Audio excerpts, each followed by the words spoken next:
fireworks light up the skies as the rest of the world rings in the new year.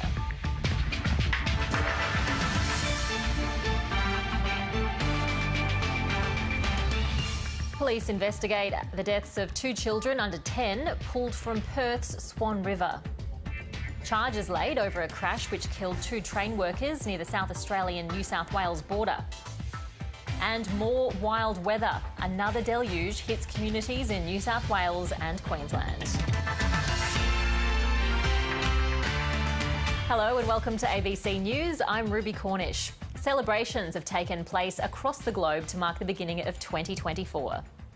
In New York, crowds in Times Square watched the ball drop. The iconic party featured fireworks, of course, as well as live performances. The ball drop tradition actually started in 1907 when a fireworks ban forced organisers to change plans. There was a fireworks display across Berlin, lighting up the night sky of the city's iconic landmarks, including the Brandenburg Gate. Tens of thousands gathered on the western side of the gate, which separated East and West Berlin until the fall of the Berlin Wall. In the UK, thousands gathered in London to usher in the new year with the sound of Westminster Tower's Big Ben bell.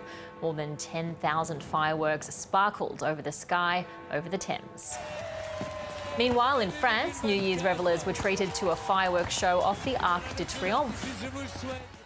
In Hong Kong, hundreds of thousands of people gathered on both sides of the famed Victoria Harbour to welcome 2024 with a bang. It was the city's largest fireworks show to date.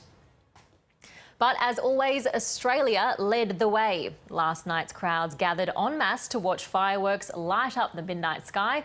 Alison Zhao reports from Sydney Harbour.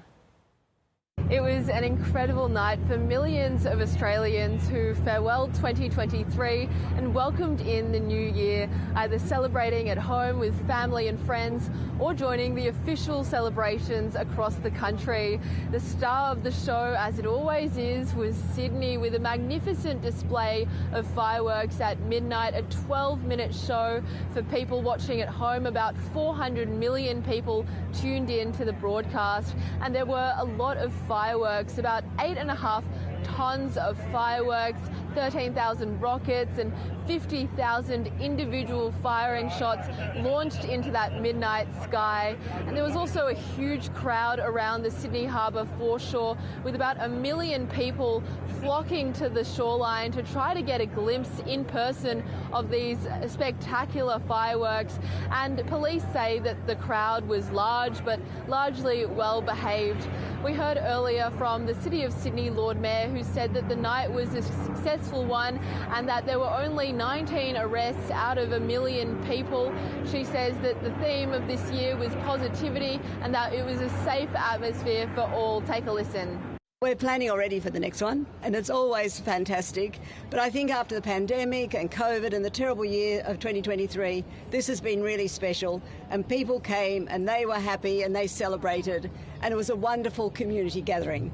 So we're very, very proud of it and very proud of the work of all the people who are involved. There were also plenty of celebrations across the country. In Queensland, despite the weather warnings, people flocked to Brisbane's Riverside to see their fireworks show, while in Melbourne, people gathered along the Yarra River and CBD. In Hobart, all eyes were on the River Derwent, while in Adelaide, South Australians gathered along the Torrens River to see their fireworks show.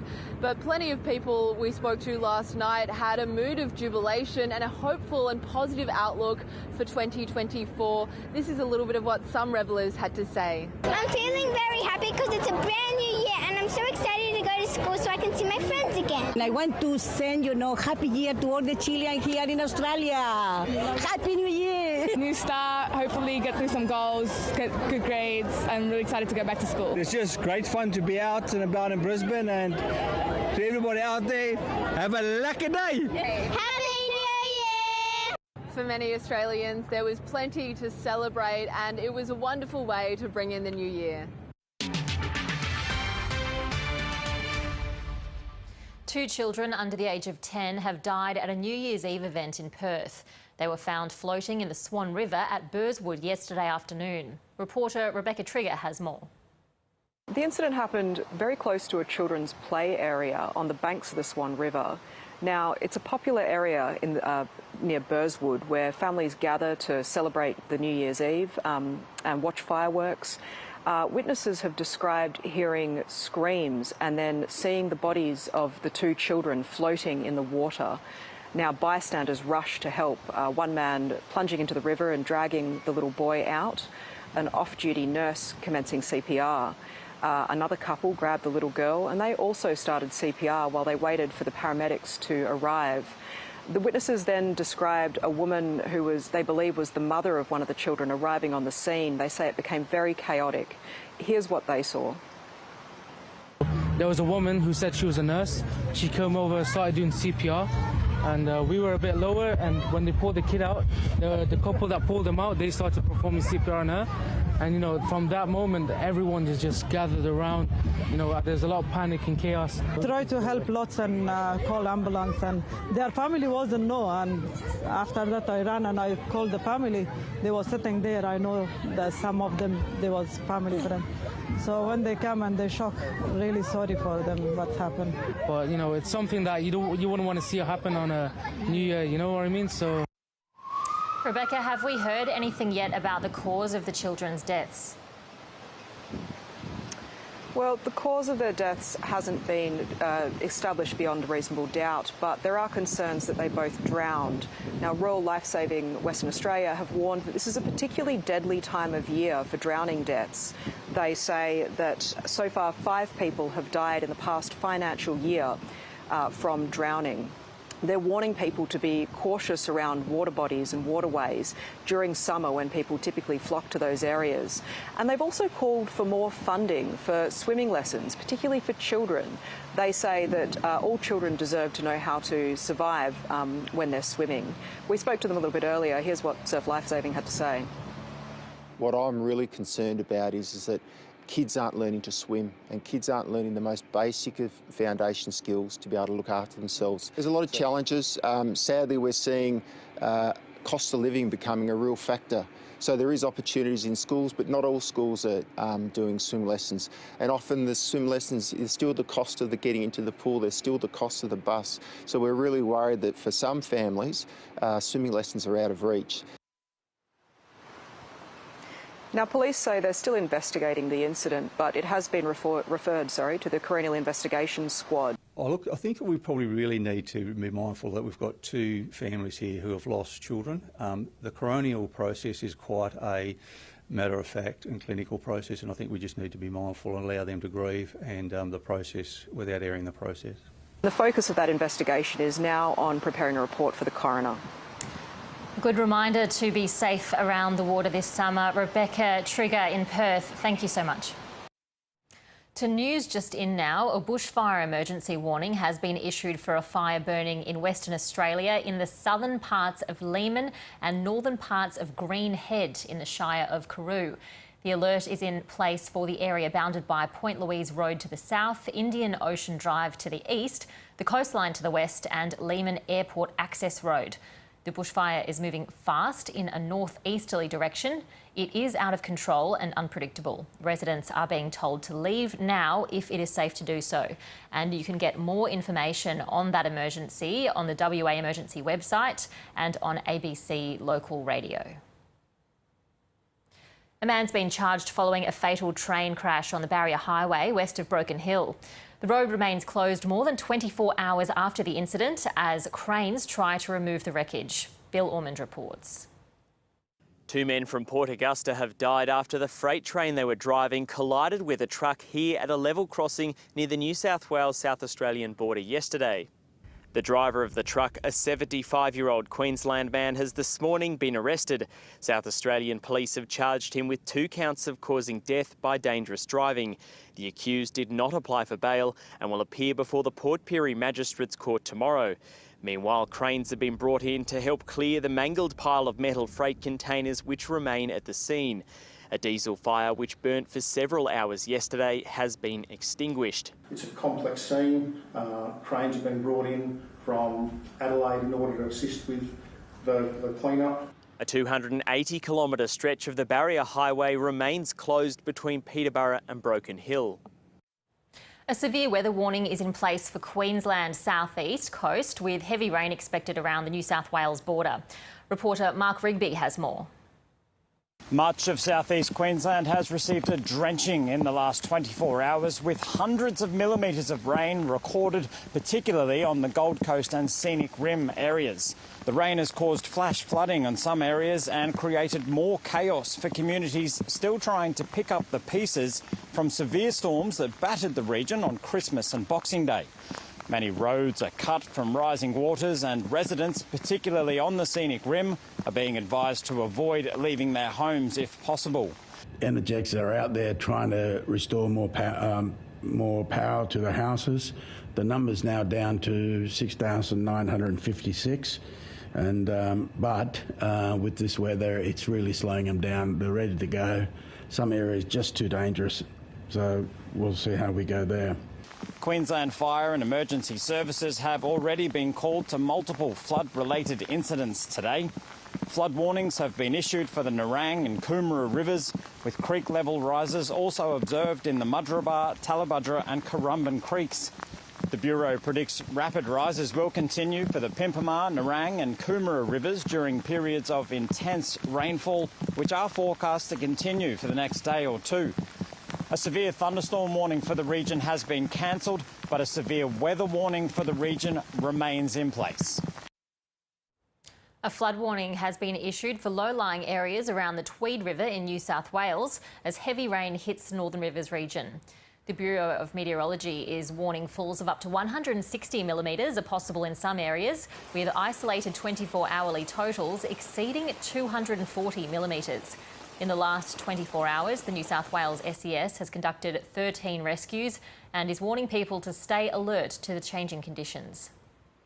Whilst we are not expecting mass evacuations, we do need people in low-lying areas to be prepared. Please make sure your emergency kits are now packed and you are ready to leave if you need to. Do not leave it to the last minute. Cyclist Rowan Dennis has been charged with causing the death of his wife, Olympian cyclist Melissa Hoskins, after a crash in Adelaide's inner north yesterday. Charles Bryce reports. It was just after 8 o'clock on Saturday night when emergency crews were called to this street in Medindie in Adelaide's inner northern suburbs. That was after reports that a woman had been struck by a car. That woman was 32-year-old Melissa Hoskins, who was a former professional cyclist and an Olympian. She was rushed to the Royal Adelaide Hospital for treatment, but sadly she died from her injuries just hours later. Her husband, Rowan Dennis, who had recently just retired from professional cycling, he was arrested. He has been charged with causing death by dangerous driving, driving without due care and also endangering lives. He has been granted bail. He will next face the Adelaide Magistrates Court in March.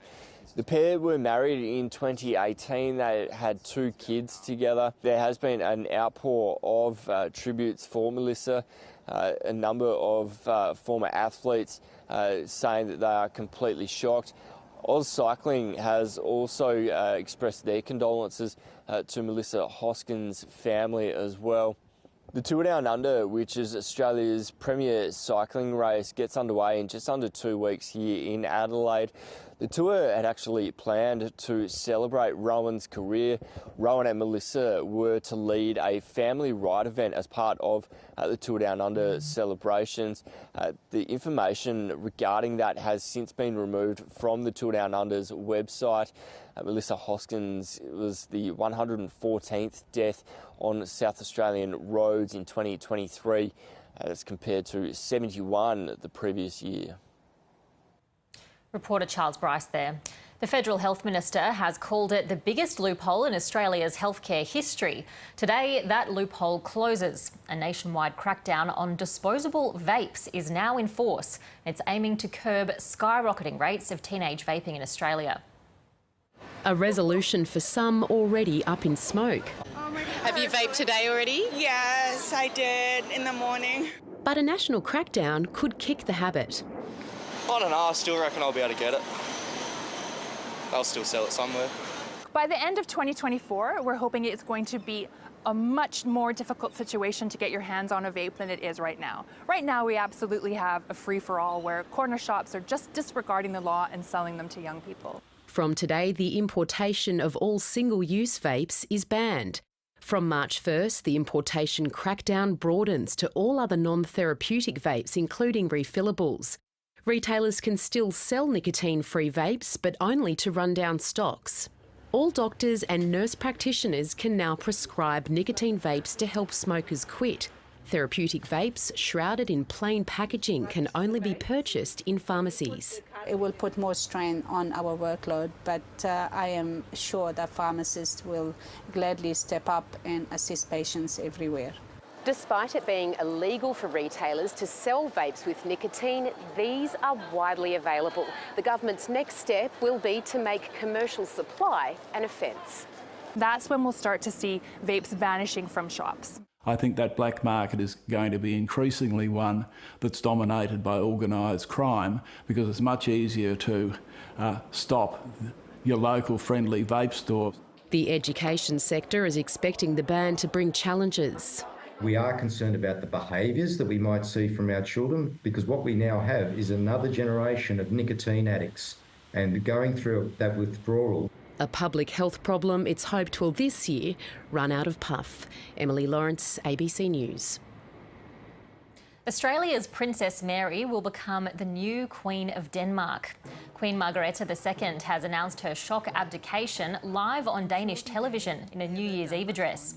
She'll be succeeded by her eldest son, Crown Prince Frederik, who is married to Tasmania's Princess Mary. It's been 24 years since Crown Prince Frederik and Princess Mary met in a Sydney bar during the Olympic Games. Mary will become the first ever Australian-born reigning queen.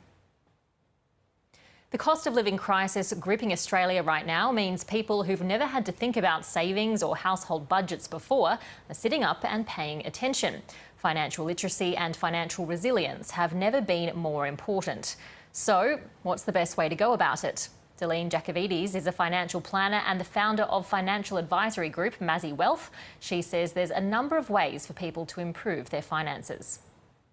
The first thing that I would suggest is really sitting down and understanding what is your cash flow plan. So what I mean by that is understanding what money is coming in and what money is coming out of the household. A lot of people don't even really know what they're earning or what they're spending. So that's a really good place to start. And I do recommend using the ASIC Money Smart website that has a budget planner on there, because it has a lot of expenses that you might not have thought about. So using that as a template to start with. Then hopefully we will see a surplus in what's coming in versus what's going out. That's the ideal situation. But if there is a deficit, we need to kind of think about what are we going to do to bridge that deficit. Are we going to cut some expenses, or are we going to look at ways to earn more money? And then in terms of other steps on financial resilience, we really need to make sure we have an emergency buffer or emergency fund in place, so that if anything happens, we're not financially devastated by that, because we have money set aside that is liquid to fund those unexpected expenses. And I think it's also really important to have the right insurances in place. So in particular, disability insurances, income protection, those sorts of things. And the skills that people need to build a household budget, they don't seem to be widespread. I mean, it can be a bit of a sensitive topic for people. You know, people can be in their 30s or their 40s and they've never made a household budget before. They don't know how to do it. It's kind of embarrassing for them to ask for help. So it's good that these online resources exist. And when you're talking about having those, thinking about, you know, other sources of income, what could people be thinking about? Yeah, you're 100% right that this isn't something that we're born and know how to have this skill. It is something we need to learn over time. So it's important not to be embarrassed, because I mean, it's just like the first time you drive a car or you go to get your car serviced, you might not know how to do any of those things. You might need to look for some help. So in terms of other income sources, there's lots of different ways that we could, a lot of people call it side hustles. So there's lots of different things that we can do to help diversify our main main job or main income source. So it could be doing things like tutoring, or it could be bookkeeping. It could be, something like mowing lawns or cleaning. It could be all sorts of different jobs that you could do and other skills that you could tap into. So that's on, using yourself as a resource. But then ideally, the way we want, or the way I want most of my clients to be set up, is that we start using our income and investing in assets that produce income, so that in the future we are less reliant on our income because we have our assets such as shares and property giving us income to live on. And when you were talking about that buffer just before, I know the government website Money Smart talks about having enough savings for 3 months kind of as that emergency pot. Do you think that that's realistic and achievable for people? I do. I think it's a good start. At the end of the day, it can take a while for some people to build up that buffer though. So anything to start with is great. So it can be, like I suggested just before, with diversifying your income streams. It could be taking on a second job for a while until you have built up that buffer, or it could be around, do you have some things that you can sell around the house to create that buffer? The whole point of that is so that we don't go into debt if there is any sort of emergency, so we're not putting things on high interest credit cards or using buy now, pay later, which can be a slippery slope as well. And why diversify? I mean, what if you feel like you're onto a good thing, you found some shares that you think are doing really well and just pouring everything into that? Yeah, well, we never know what the future holds, and I think COVID has been a really great example, and then what we've experienced last year. So not everyone thought that. There was lots of people that did lose their jobs during the COVID times, businesses shut down. No one could predict that was going to happen. So it is really important that we do have some diversity in our income streams. And then when it comes to our investments, the same thing. We can never predict what is going to do well. So it is important to spread your money over different asset classes and different sectors, so that you don't have all your eggs in one basket, because if you drop that basket, all your eggs could crack. Great advice. Delene Jacovides from Mazzy Wealth, thank you so much for talking to ABC News, and thank you for pointing us to those great resources available online for people. Thank you. Time for sport now, and Catherine Murphy joins me. Hello again, Catherine. David Warner preparing for his last test. Yes, he is. Hello to you, Ruby. The pink test gets underway on Wednesday. As you said, it's David Warner's final test for Australia. He spoke to the media earlier. Here's what he had to say. Our own national sport reporter, David Mark, was there. Heading into his 112th and last test, David Warner's record stands up with the best of them. He scored more runs than any other Australian opener and sits 5th on the list of all-time Australian batters. And while his form has been in decline in recent years, he showed he's still capable of imperious performances with 160 in the first test against Pakistan. His name will, for better or worse, always be associated with the ball tampering scandal that rocked Australian cricket, and for which he served a 1-year ban and a lifetime disqualification from any captaincy in Australia. That whole period, my whole career, I've got no regrets, because you're going to have a lot of hurdles that you have to jump. There's going to be obstacles in the way, but you have to move forward, and I've done that with dignity. Warner says he's also retiring from one-day cricket, but will continue to play T20 cricket in leagues around the world and hopes to play in the Big Bash. He still harbours hopes to play for Australia in the shortest format of the game. As for his legacy... A boy from Housing Commission having a dream.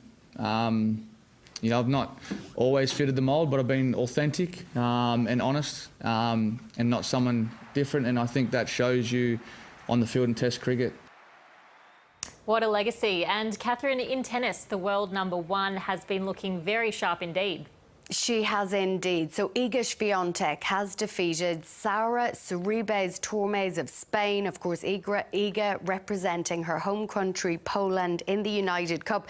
She's defeated her 6-2, 6-1. Now, just to explain the terminology here, Ruby, when Iga Swiatek is playing, she loves thrashing people so much that we use the analogy of the Iga Bakery a lot, because 6 love is a bagel, 6-1 one is a baguette. So just the one baguette for Iga Swiatek. And I apologise, Iga, I know you don't like this analogy because she's too nice. She doesn't want to offend her opponents, but we're allowed to use the bakery analogy. So the one baguette for Iga, 6-2, 6-1 over Sara Sorribes Tormo of Spain. Here's what Iga had to say after the win. You know, I had to adjust because at the beginning the balls were flying a little bit more crazy than 2 days ago. But, you know, that's how it is in Australia. It's a great preparation before a Grand Slam, and for sure, yeah, you need to kind of think a little bit more and not rush it and choose the right shots to play more aggressively. I like that bakery analogy. And Naomi Osaka, she'll be pleased too. She's notched up her first win since the birth of her daughter. She has indeed. She's back on the court in Australia. She's playing in Brisbane. It is so good to see her back on the court.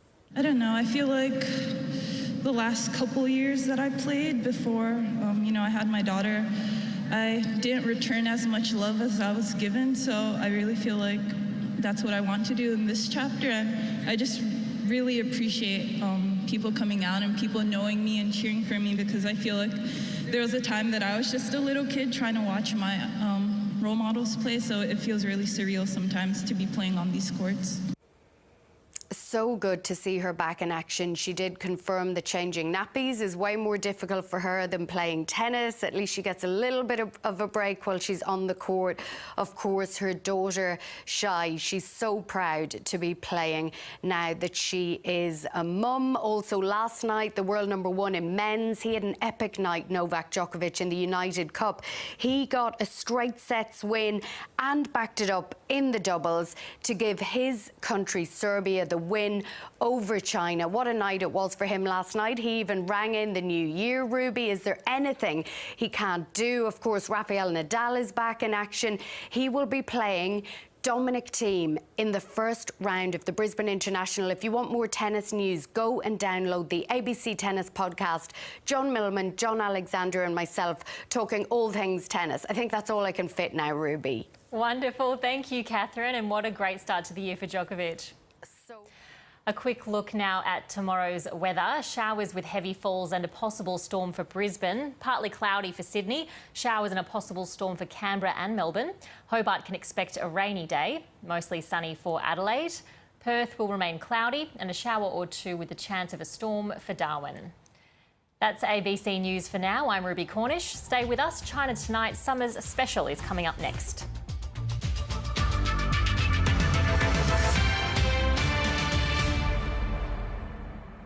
Leadership